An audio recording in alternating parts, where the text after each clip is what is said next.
Hello and welcome. Welcome to another edition of the True Voice podcast with Dr. Fred. Today is another opportunity for me to meet just another amazing rock star and share her with you.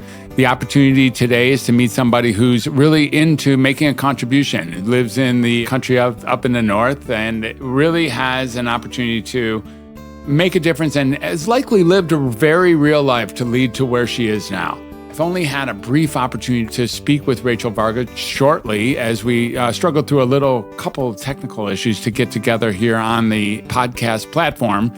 But who I'm looking at is very clear, effervescence, and someone who is really ready and willing and eager to share her message and to be who she is in the world has taken something. So Rachel, welcome to the True Voice podcast. It's an honor and a pleasure to have you with us today.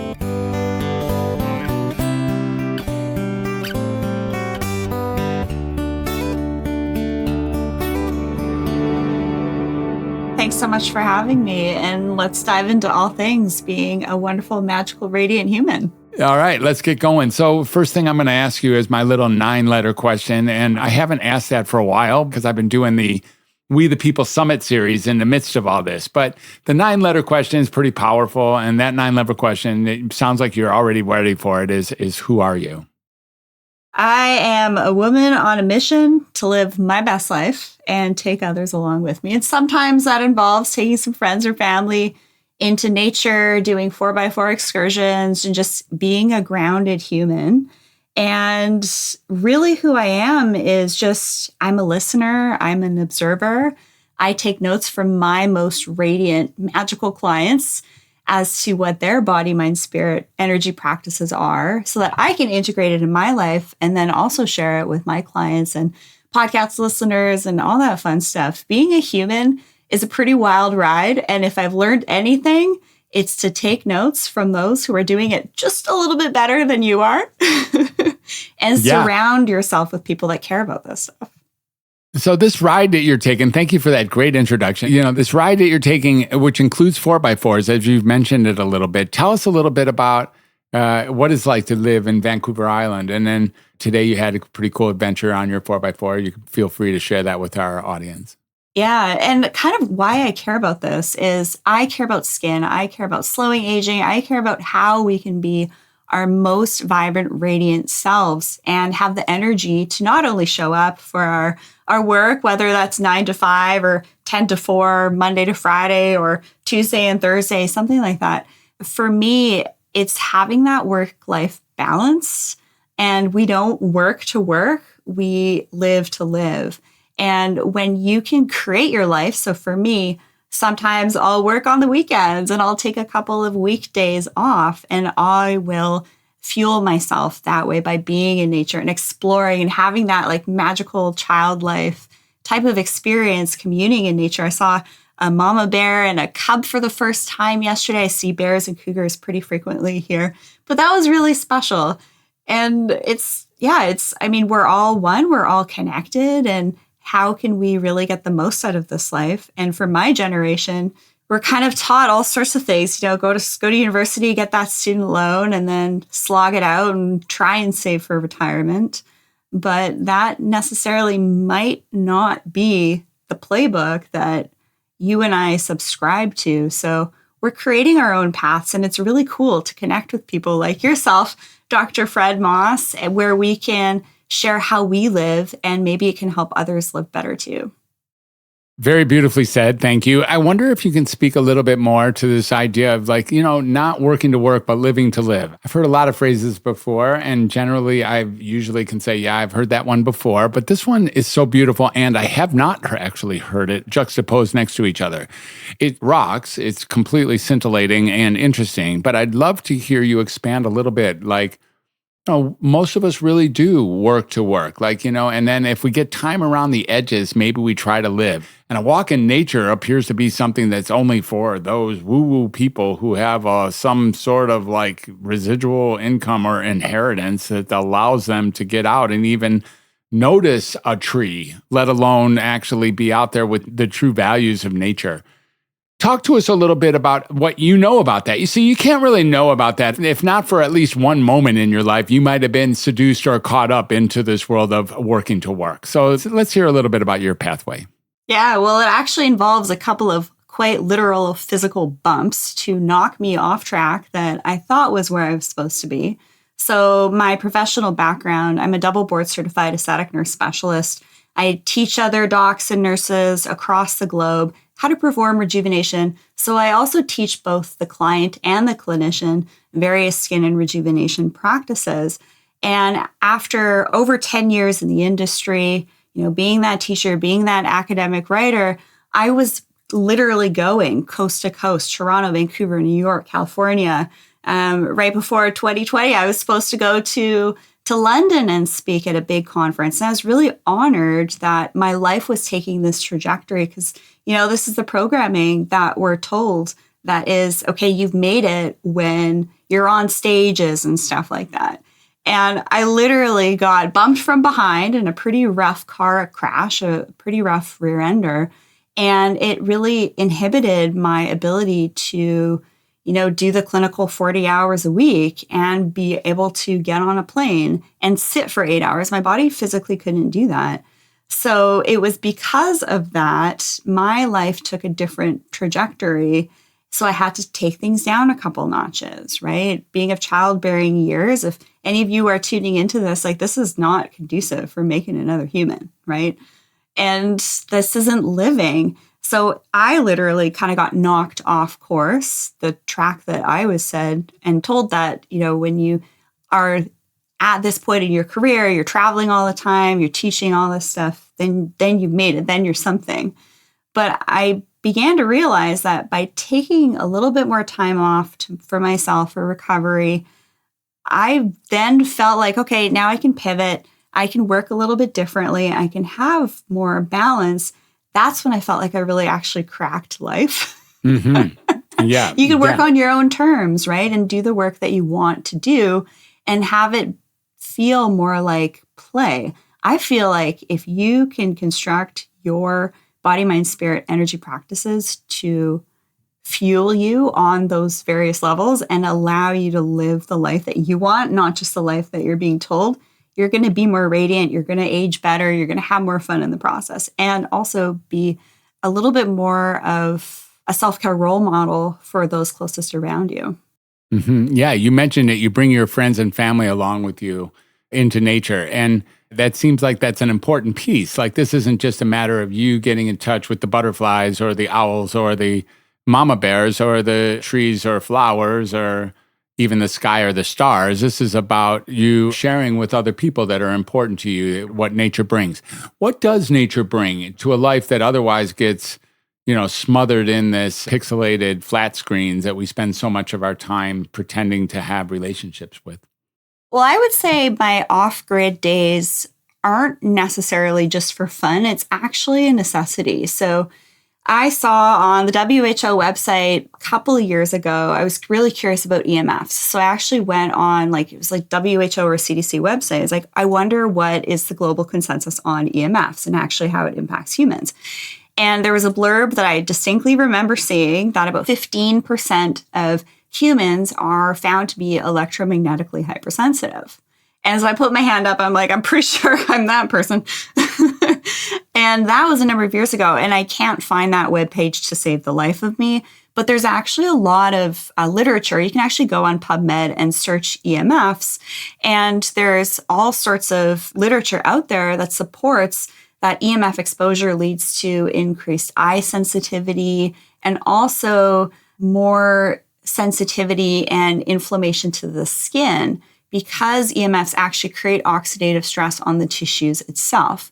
Now, that we know is going to have a visible impact on the skin or a sensory impact on the skin. But what happens to the blood is really, really, really interesting. And then the downstream effect that has on our nervous system and our brain, and also the blood and the impacts on our skin, because I love skin. Skin is my jam. I know all about, practitioner-grade skincare, dermal rolling, some of the best modalities to improve collagen and elastin, all that stuff. But this was something that I thought was really interesting. And what I noticed was a couple of days a week when I would go 4x4ing 3 hours into the woods, no cell reception. You gotta have a really good 4x4 vehicle for that and know how to get yourself out of a mechanical pickle, which I have had to do. Pretty handy that way. But I just started to notice I was having fewer headaches. I was having less pain and my skin was clearer. My acne was actually lesser and I was sleeping better. And I do a lot of biohacking. I was tracking all this stuff. So every day I would do an off-grid day, my sleep would just go through the roof. My HRV started to improve, my heart rate variability, which is a good measure of recovery. But the interesting thing when we're talking about blood and how the EMF actually impacts our blood, which is kind of like our life force, if you will, the red blood cells, they should look like little donuts, right? They should have like a nice, smooth appearance around the donut. But what happens when we're ungrounded, meaning that our charge is off? This is like electromagnetics kind of thing. But if your electrician has to ground your house properly, otherwise you go and plug something into the wall, you're going to get a shock. What happens to the human body when we're ungrounded, we get a little too positive. We get too many positive proton ions building up. So we actually have to contact the earth so that we can get rid of those excess protons and then get more negative ions back. And when our blood is messed up, or if you've ever seen like your naturopath and you've had live blood cell analysis, you can actually see the quality of the red blood cells. When you have like EMF radiation toxicity, your red blood cells will have jagged exterior to the cells. They'll look spiky and then they'll start to clump. And they'll almost clump in a way that if you remember those sugar candies you could have on your wrist, it's almost like that. It's like these inner tubes, they stick together, they clump together. So what happens is your red blood cells won't be able to freely move through your circulatory system, your blood vessels, and there's going to be less of an ability to carry oxygen to your brain, your organ, your skin, and there's going to be more of an accumulation because of impaired blood flow of toxins in your tissues because that blood needs to flow to carry oxygen and detox. And so I'm very interested in how can we potentially use these really basic practices like getting outside and grounding, which is how we were designed to live, to slow our aging process. But as a byproduct, you're going to feel better because your inflammation levels are lower and you're having better blood flow. So really, that's why I do it. And I just love to take my friends and family along for the ride so that we can enjoy the magic and beauty of nature, be in that childlike experience, find new trails. It's really good for your brain. So I don't just do it for fun. I actually do it for the physiological benefits as well. That's beautiful. And would you say that it sounds like that's the place you'd rather be, the place that draws you forward? You have your own little machine, your own vehicle, I imagine is quite a rig. Tell us a little bit about that thing. Yeah, I learned 4x4 a couple years ago in 96 Jeep Laredo. So it was a V8 motor, had some half decent tires on it, had some rad hose issues. Like the thing was starting to leak through the gaskets. It's like, okay, need something a little bit more reliable because I do a lot of solo tracks, which means you're one vehicle. I don't often go out with other vehicles, things like that. I like to kind of, if I want to go down this trail, go down that trail and not have anything set in stone. But that changes. You do have to have a second vehicle if you're doing more like mud or snow and stuff like that. So then I upgraded to a Land Rover, and it's nothing fancy. It's like a 06 LR3 Discovery 3. It's like what the farmers use in the UK. It's a solid machine. I came across one that was in really good shape. It had been well cared for. Threw on some really good BFGAT tires, some small rims, big tires, and I just have a blast in that thing. And what's nice about going for the older vehicles is they're more analog. So when you turn it on, the vehicle responds, as opposed to being digital. It's always sending and receiving signals. So I actually wanted a vehicle that actually had low EMFs. Yeah, right. So that ticked all the boxes. So I was upgrading my life to live a different life of, not doing the 9 to 5, 40 hours a week. It's like, I'll work when I want to work. If I feel like taking time off, my schedule allows it, I'm going into the woods and I'll take any of my friends or family members who's available that day with me. So it seemed this is a solution. This is kind of a space that you found that was a solution to a problem that you were experiencing that maybe you didn't even know you were having before you got bumped. There was something going on in your life that was underfulfilling or unfulfilling or not, or should say, certainly not as rewarding as what you're doing now. And I think there's a lot of people who are really living life, day to day or paycheck to paycheck or, really hating their job or, just waiting for the shit to be over, basically. Really tired and worn out, acquiesce, resigned, cynical, and, fearful. And don't feel like they have the energy to, or even the interest. It's like, yeah, she can do it. That's good. She's, beautiful and young and, adventurous and probably has some skill set that I don't have. So therefore I can't do it. Pass me another beer and, can I have the remote? What do we say to those people? That's a real phenomenon, maybe getting a little bit larger. While some of us are growing in this new reset, really looking at ways to manage life that is rewarding, there are many, many others who appear to be, acquiescing, appear to be just surrendering and maybe not ready. But I'll tell you, those people, before they go down, what I'm noticing is they're like, oh yeah, if you can show me how I can help, if you can show me how I can go from here to living a life that matters, I'll do it. But in the meantime, I'm out of here. What are we going to say to those people to give them some kind of an edge? What I would say is, well, what brings you joy, right? And this is what I learned from my clients in their 60s to their 90s. These different body, mind, spirit, energy practices that are really what made them radiant and vibrant, in my opinion, looking at them and working with them. So for me, it's getting in nature. As a fifth generation Islander here, it's like in my DNA. But for some of my clients, or playing guitar or music or art or anything like that, puzzles, writing, singing, there's all sorts of different things that we can do that give us joy. So what it comes down, reading, what it comes down to is, well, what brings you joy? And it's going to be different for everyone. And those that I find are a little bit tired and they're kind of living day to day or paycheck to paycheck, well, what are they filling their minds with or distracting themselves between that? And it's usually like mainstream stuff, right? They're kind of trapped in that cycle. So I think it's when if we're talking about the magic of being human, you have to be able to learn if you're perhaps under some type of spell. And then it's like, okay, well, I see this person over here doing this and they seem to be having so much fun. Like, I guess I can't really do that. I have all this other stuff to do. And then that's also the conversation of finance, of liabilities, and all the stuff that, my generation has been told, you got to buy the house, even if it means having a mortgage. You can't go and do this stuff. You have to, really, it's limiting your liabilities as well is something that I find really interesting. But it's, what are those people that are tired, they're worn out, they're living day to day, paycheck to paycheck? I'd be interested to know what they are distracting themselves with.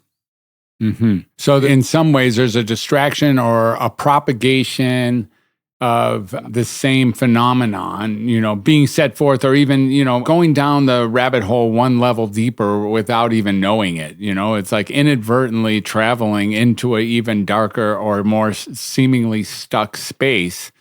And you're suggesting, I think, that people are distracted or maybe following rules or not really in touch with their honest, true self. Is this what I'm hearing?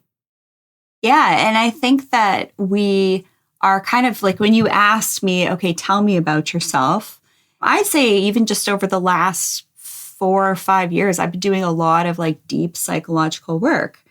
And sometimes people will learn to understand certain aspects of themselves because they're either really lucky and they have a leg up, or they've been through a trauma. And then they'll do that self-discovery process of who I am, what am I here to do?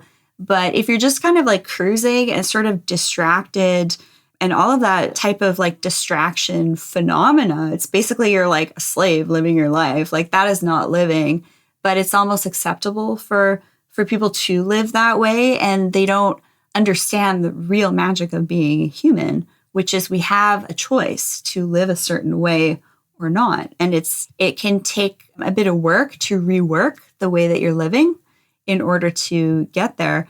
And traveling the world, seeing how other people live, how other cultures work and thrive, how they support one another is sometimes helpful too, just to like see what other cultures do. Mm-hmm. Yeah, I love that too. I've done a lot of work around the world. And when I've had the opportunity to be in Europe or Asia or Israel or even, to the south or the north, and I really love British Columbia as well, just to say the truth. And, really the Canadian highway, I took that ride from approximately Banff and Lake Louise all the way to Whistler and down into Victoria and to the U.S. there. That drive is just beyond ridiculous, actually, how incredibly beautiful it is. When you get a taste of other ways of being as being functionally possible, since there's at least two ways of being, there's the way I am and the way he or she is, there must be like multiple ways of being that are available. And the possibility of living into a way of being that brings greater joy becomes immediately available. So one of the thoughts I have is like, where does true voice, where does one coming in touch with their core self, where their authentic message, where does that come in? And is that critical in making this pivot, this important bumping pivot that these people maybe, or myself or you have gone through? I'd say it's understanding where there could be interference in your life to distract you or lead you away from or cover up those really deep, beautiful aspects of yourself. Now, you as a traditionally trained psychiatrist, I'm going to ask you a question here. What do you see your most vibrant, radiant clients doing in regards to their body, mind, spirit, energy practices? Because resilience is something that I know that I have. I know I'm that 10% that's, unable to be persuaded into certain things and all that. And that was really interesting to learn. But for you, what is it like for you as a psychiatrist when you see someone that is resilient, they are vibrant, they are radiant? What qualities do they have in your clinical experience? So, I don't do psychiatry like any other psychiatrist I've ever met anymore, anyways. It was a time when I was living duplicitously through being a psychiatrist and diagnosing people and then feeding them medications that I was pretty certain weren't helping or actually perpetuating the symptoms they're marketed to treat. And I began to really back out of that. And I began to really look towards lifeforce as being a driving agent. And also, more than anything, that creativity, communication, conversation, and human connection are the heart of all healing. And that when one gets an opportunity to connect to another, to resonate with another, to be with another for everything that they are and everything that they're not, like really getting a core understanding, a willingness to listen authentically to another person's world in areas where they feel stuck and areas where they feel, superpowered, and everything in between, from the ecstasy to the unspeakable, and really getting a capacity to explore that somehow we're still here, and that in and of itself took and continues to take second after second a terrific amount of creativity and resilience. Terrific. Like, the idea of if I wasn't creative or resilient, I would have been gone years ago for sure. Like the whole idea that somehow I'm still here today points to me having some either God-given skills or, a blessing of some sort that allows me to proceed into the next minute. And when I come in touch with my own resilience or another person's resilience, there's something about really the inspiration that exuded from that person that then mirrors what must be here for me. I have the opportunity to step forth into my own greatness. I have an opportunity to get the mistakes that I've made and be accepting, forgiving, and compassionate about those mistakes and about the things that I'm still doing that maybe I regret or, feel shame about or those, like all the things that it takes to be human. Once you start doing that, and I start doing that, more than likely you have all those things too, because that's kind of at the heart of the human condition. And we start from the level playing field of being with each other as at least a team of remarkably creative, resilient folks. That's where healing takes place, and we get to head out in our four-wheeler into the world's, natural order. Oh, I love that. That was amazing. So you mentioned life force. This is something that I've been spending a little bit more time learning about over the last couple of years. How would you describe life force? Well, it's something that is greater and beyond anything that we think, that we have to fix. We have some sort of weird notion in our addiction to reasoning and thinking that we are pretty sure we have it all going on and that we can change the things that are wrong with existence by applying thought processes to that. Now, looking at the neurotropic world or looking at the biohacking world and all that, there's some value that comes with some of these new techniques that give a little boost to life's presentation. And I don't think they're really new. I think that, they just change in flavor and colors. They've been going on for centuries, from the beginning of time, perhaps. But that's part of it, that life force calls those things forward. If you're drawn to a particular plant medicine, or if you're drawn to a particular nootrope or a particular, hacking that you can use to bring forth a greater capacity to be, in fact, generally more creative, more social, more resilient, or more perceptive. These are things that really drive forth the beauty of joy for me. When I'm going that way, when I'm headed down the areas where those things can be accentuated, life takes on a really exciting color, like I can pursue things that otherwise I might not have seen or been with before. I'm not sure if I answered your question, but there's what we have.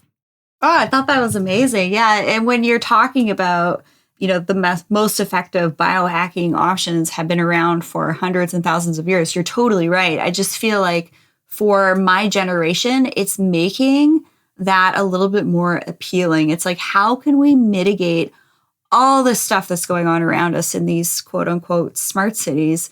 We have to understand how to mitigate things that are potentially, even taking away from our life force, whether it's intentional or unintentional. That is the question. So I love that you mentioned that it's really like the good old just feet on the earth, grounding, having some type of spiritual meditative practice. So you have experience working with those with various mental illnesses. I'm really curious about how, you, as a traditionally trained psychiatrist, identified if someone was like that, 10%, those that can't be persuaded either way, they stay on track, they see the, good and evil. I'm curious how that would come up in your client work. I just treat everyone, at least I do my best not to diagnose people into a 10% or into some sort of outcasting or difference. I really just do my best at this point, traditionally trained indeed, but really what the traditional training allowed for was me to meet 40,000 people while I was a practitioner, and more than anything. But the traditional training wasn't necessarily what a traditional practice didn't necessarily follow the traditional training. So I think what's really here is I don't have it that there's a group of people that are necessarily naturally sicker or more defective or more afflicted than in others. They're just people. Your diagnosis, if I had to give you one, and I could do it and will, is Rachel Varga. That's your diagnosis. That's just the end of that. You don't have anything after that. There's conversations that might support that you have some preconceived, fabricated diagnosis that didn't even exist 50 years ago, or even 10 years ago in some cases, or even last year in even other cases.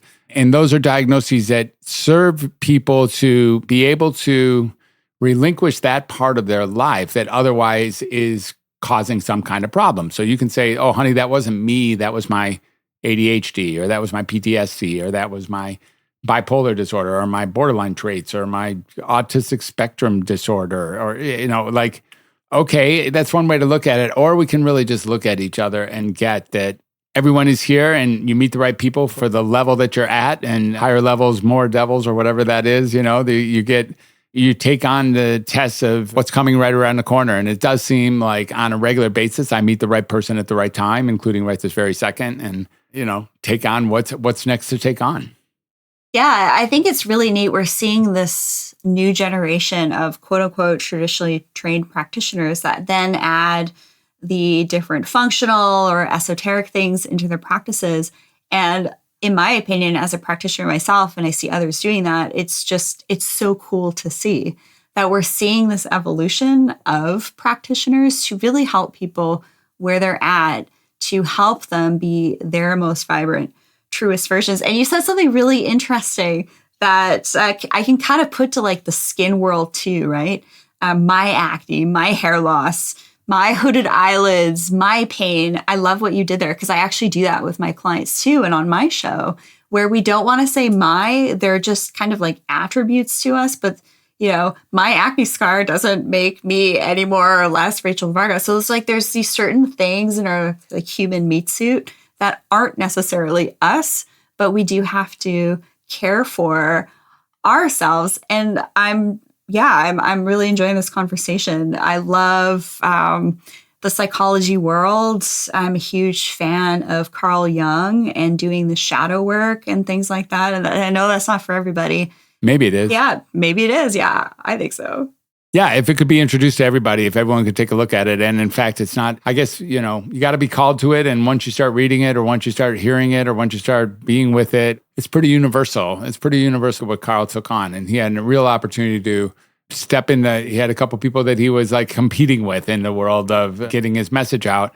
And he was able to just be very pure to what it was his experience was in the universe and, meet an amazing group of people and make some assessments that appear to be holding up very, very, very, very well over time that are not only fascinating, but resonate with some degree of cosmic truth, perhaps, of what it means, what the human condition is really about. And taking into consideration shadow work or, dark side work, but also taking into consideration the divinity and the infinity of what it means to be alive. So it's fun to read. And sometimes I wish I could just read that every day for hours and then go out into the world. Or frankly, read the Torah or read the Bhagavad Gita or read, listen to Johann Sebastian Bach for like hours and come back to me in a moment. There's something like that.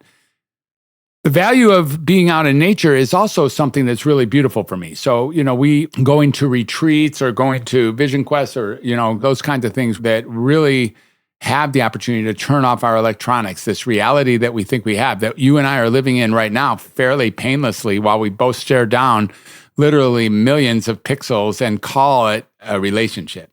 There's some real serious delusional illusion that's at the center of that. And yet it is the best that we have. And there's some magic that's inherent to it as well. What do you think about the future? And that's so EMF driven. I'm sitting in front of here just like so concerned about EMF everywhere. And that I'm just, and bathing in EMF, as well as other things, just literally bathing in the hot, scalding BMF. And that's what's here and probably not doing myself a favor by doing that. What's the future look like? So what's here for all of us? Do you have some ideas that there is a great reset or a great relaunch here, that we're in the midst of something beautiful around the corner? Yeah, you mentioned divinity, and I'll just throw this in there that my great-grandma was the second ordained female evangelical minister in Canada.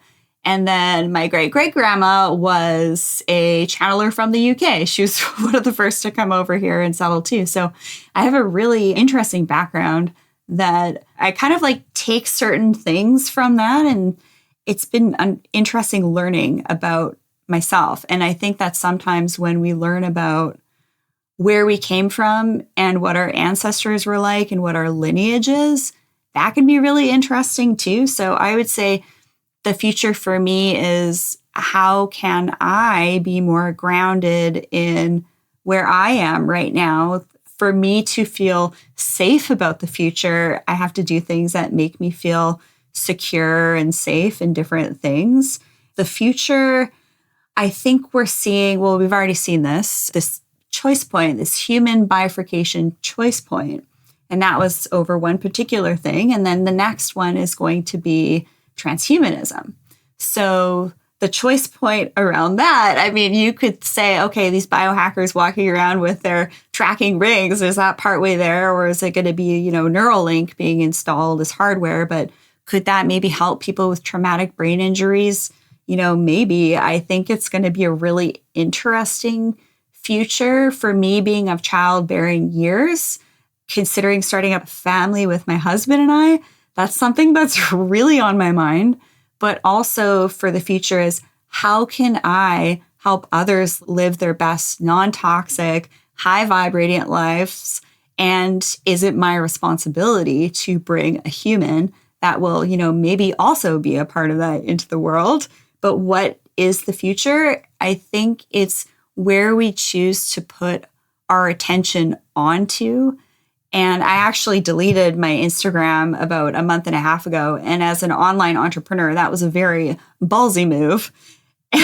And then I had my second best business financial month, right? So it's like that. I was rewarded for almost taking that step to squash that because I noticed, we're talking about EMFs, I noticed some manipulation with advertisements, things that was showing me it wasn't my thing. So I think the future is what we choose to put our attention onto. And that's kind of the magic of being a human, is we have this opportunity to dream. And I think that if you're kind of in that like really low vibe 3D mindset, you're tuning into the programming, you're going to start to see, they may see glimmers of other people like us living the best, brightest life that we can, putting the time into understanding who we are, what we're maybe here to do, or what thrives us, so that when we're here, we can do simply what brings us joy. I think that's fair enough. I think that I personally couldn't ask for anything more than to get the most out of this human experience. So that's my future, is how can I get the most out of this gift that I've been given here? How can I care for my body, mind, spirit, and energy in a way that helps me, that might help others as well? And I don't want to say, but I'm concerned about this for the future. I think different places in the world, okay, where's the safest place in the world going to be? I think you kind of just have to like dig down, settle in, do what you can to protect yourself and others around you. So yeah, we have to use technology to run our lives, but I wear a set of pants or a hoodie that I can plug into a grounding outlet so that I'm grounded and I'm protected, or sleep in. I have this particular blanket that's got silver threads in it. It actually literally blocks. I have my EMF reader behind me. It blocks absolutely everything. And I'm grounding while I'm sleeping, so that while I'm living my life using tech, I'm at least getting that reprieve. Yeah. So that's kind of how I navigate that stuff. That's awesome. Well, thanks for sharing that. That's really fabulous. I think that we're at a space where we as humans get to pivot. We get to decide. I just had a great conversation. I've had a few conversations today about this, but we get to decide what to do from this present point. And we have some dominion and some capacity to step into things that matter to us. We don't have a dominion over many, many, many things that are going on in the world, but we do have a dominion over our next step and who to be with and what to say. In closing, as we begin to taper down, what's the message you want to pass through with respect to this idea of authentic message, with this respect to this idea of coming pure with yourself, coming pure with who you are as a, divine soul, most vibrant self? What's a message that you'd love to, make sure that our listeners really capture from who you now find yourself being? Yeah, I find myself living in a way that allows me to be not my most authentic, but most pure self.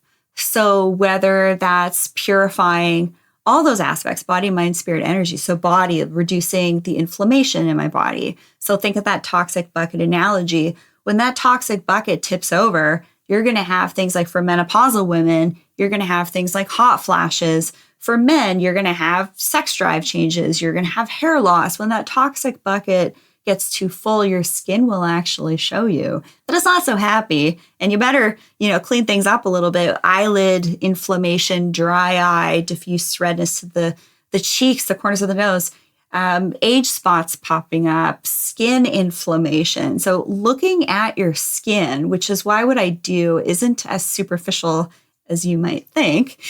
Talking about the skin, why do I care about the skin? Well, the skin is the largest organ of our body, and you better care for it. And it tells us so much. So if you are noticing skin things, maybe you need to work on reducing that toxic bucket load through different antioxidants, through limiting your exposure to different pathogens in the air, junk lighting, EMF. When it comes to energy, I find that the energetic side of things, especially over the last couple of years, has been really frustrating for me if we're going to do some shadow work around this, because I was noticing that social was, impacting me.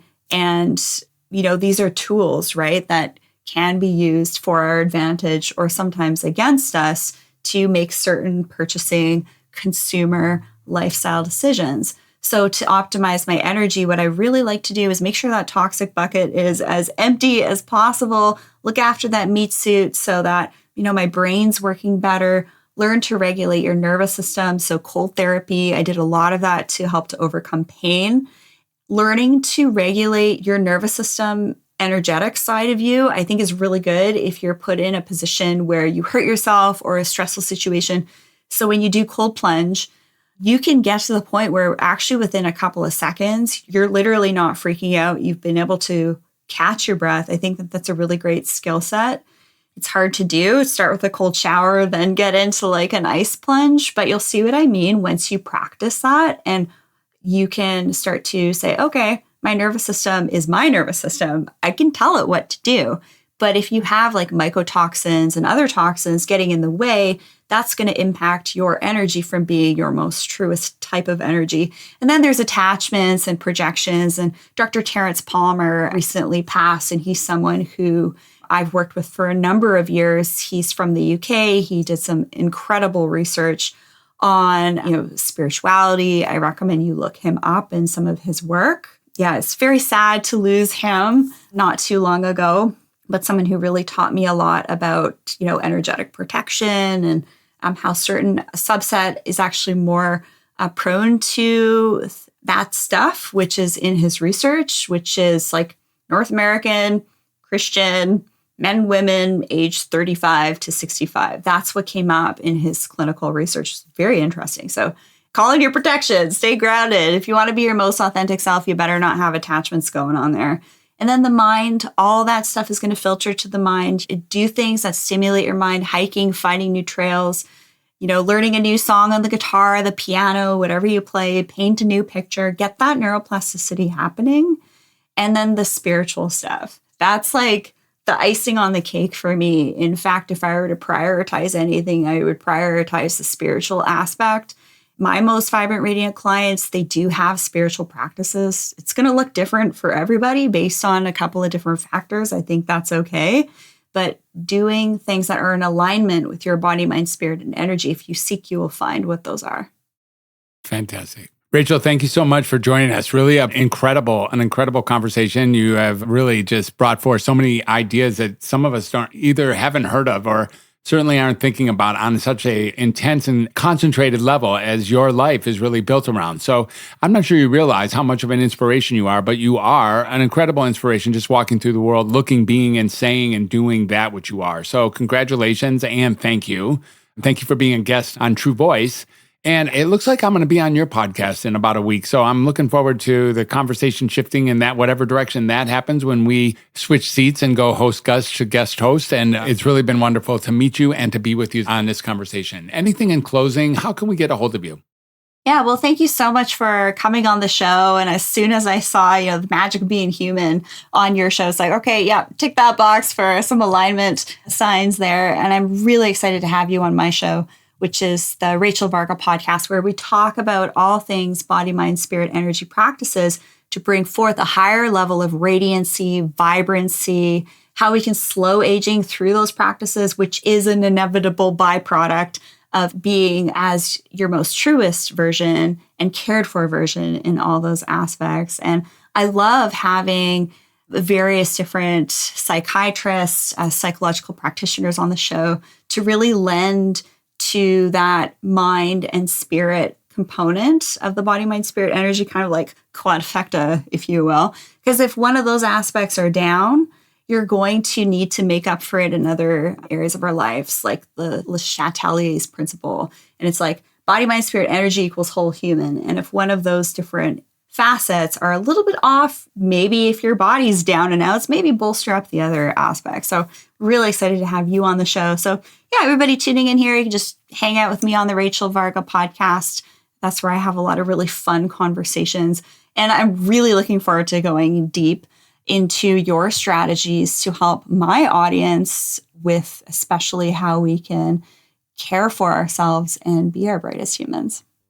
Fabulous. I can't wait. I'll see you next week. And thanks for being on this show. It's been a wonder. And thank you for each and every one of my audience or the audience that's listening or watching at this point.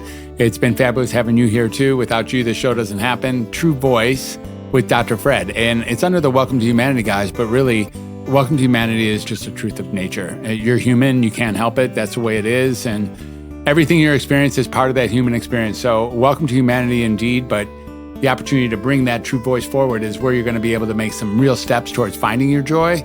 I think that's what Rachel brought forth. It's been beautiful to be with you today. I wish you all the very best. We'll catch you on the next episode. And on the flip side, for now, I love you and goodbye.